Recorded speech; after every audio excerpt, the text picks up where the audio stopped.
Luton Town are in the Premier League. Kenilworth Road will be in the Premier League.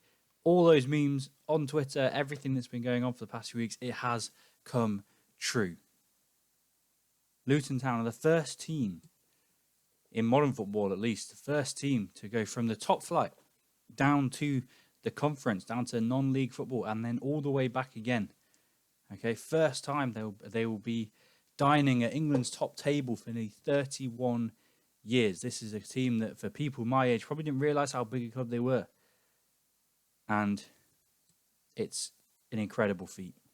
An incredible feat. And also, there's a kind of added little bonus. Anyone who follows us regularly knows that, obviously, I am a Leicester fan. So, Coventry staying in the Championship with the risk and the very, very possible risk of us getting relegated tomorrow.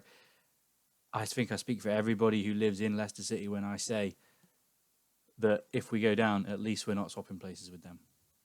But this is not going to be a Coventry City hatchet job. I actually think that for the neutral, and not to go too Jimmy Bullard on us here, football was always going to be the winner today. These are two clubs that have been through so much as football clubs. Like Coventry went down to League Two. They started the season, they couldn't even play at the ground because of the Rugby World Cup or whatever it was. I think it was the Rugby World Cup or the Commonwealth Games, whatever it was. That's by the by, but they couldn't play at their own ground. They had to play at Northampton. They had to play at Birmingham, and they almost got to the Premier League. They almost got back to the Premier League. So a lot of credit has to go to them, and also to ex-Leicester Mark Robbins. Okay, she's done a really good job, and those Coventry players should be proud of what they've done. And unfortunately for them, staying down is probably a bad thing because they'll get picked apart. I imagine players like Victor Gyökeres will probably be playing Premier League football next year for somebody. Gustavo Harmer probably be playing Premier League football for somebody next year. Not that I want this team to get picked apart, but unfortunately that's how it happens. And I'm sure they'd rather have got there with Coventry, but we'll see. Also, before we really dive into this, I want to send our best wishes from the guys at Talking Ballocks to Tom Lockyer. Okay, it was a very, very shocking incident that nobody likes to see on a football pitch. So hopefully he is recovering well in hospital, and hopefully he's doing well, and will be better soon and be able to join those Luton players in their celebrations. So another point I want to make, and this is more of a question. Like, I'm not going to dive into it too much because I feel like it probably gets chewed apart quite a lot. But why is there VAR in the playoff final, but not in any of the other games?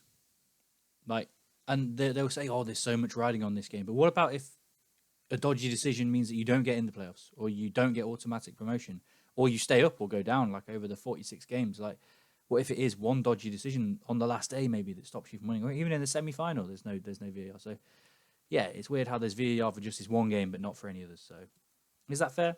It's a question to you. Let me know in the comments or replies on Twitter and stuff. So yes, that was like the first real point. Is like, I mean, Luton kind of had the ball in the net, but it didn't stand again. Okay, there were then obviously Lockyer had that whatever it was. I mean, we don't know. It's not been confirmed, but whatever happened, he just collapsed, and yeah, it was scary to see. Like, whenever players go down off the ball with no contact, it's always a worry. But yeah, and then Luton were just on fire in that first half. They completely dominated and really could have been like 3-0 up. Like, but for the goal, Elijah Adebayo, unbelievable, bullied McFadzean. That doesn't happen very often. He's a big, strong defender, but he bullied him, got to the byline, pulled it back, and Jordan Clark, it's emphatic finish. Kind of Lloyd Dyer-ish, looked like he was aiming for the far post, but ended up hitting it near post. But, you know, emphatic finish and fully deserved in the first half, fully deserved. And like I said, they had 2 goals disallowed. 2 goals disallowed for handball in the game. One of them, that Joe Taylor one late on, was so unlucky. But we'll get to that. And then the game kind of died a death then. It was 2 teams that, let's be honest, neither of those teams play fast-flowing football. They don't play really expressive football, but they are hard to beat, and both teams showed that today. But the Coventry equaliser was very similar to the Luton goal. It was Gyökeres bullying his man, getting to the byline again, pulling it back, and Gustavo Harmer with a really calm, composed finish. And actually, in the balance of play in the second half, 1-1, completely deserved.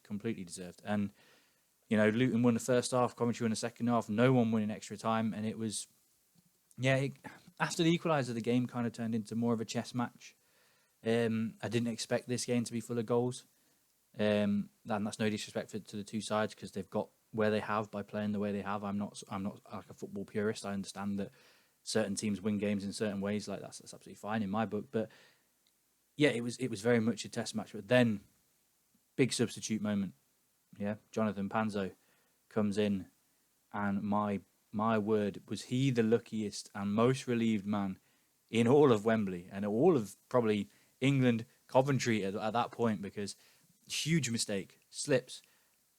Taylor takes it off him, but in that challenge, it bounces up and it hits him on the hand, and it's a good finish. I mean, like, could Wilson have done better with it? I don't know. Puts it through his legs, but it's complete bad luck all around, really. I mean, Panzo, well, no, apart from Panzo, got good luck, didn't he? Sorry, take that back. But yeah, Joe Taylor, yeah, big moment for him. Luton born and bred, would have been a huge moment for him, but like, yeah, it was. And when it went to penalties, like the one way you don't want a game of this magnitude to be decided, and the quality of the penalties, the quality of the penalties is outstanding. 6-5, and then up steps Fankati Dabo, and it was the first poor penalty, and it was a really poor penalty. But you don't want that to be the way that your season ends. Unfortunately, the last kick of the ball from anybody to be like that, and yeah, it was a real shame. It was a real shame. But as a Leicester fan, I'm happy. But yeah, Luton back in the Premier League. So I mean, the big thing is, like, I mean,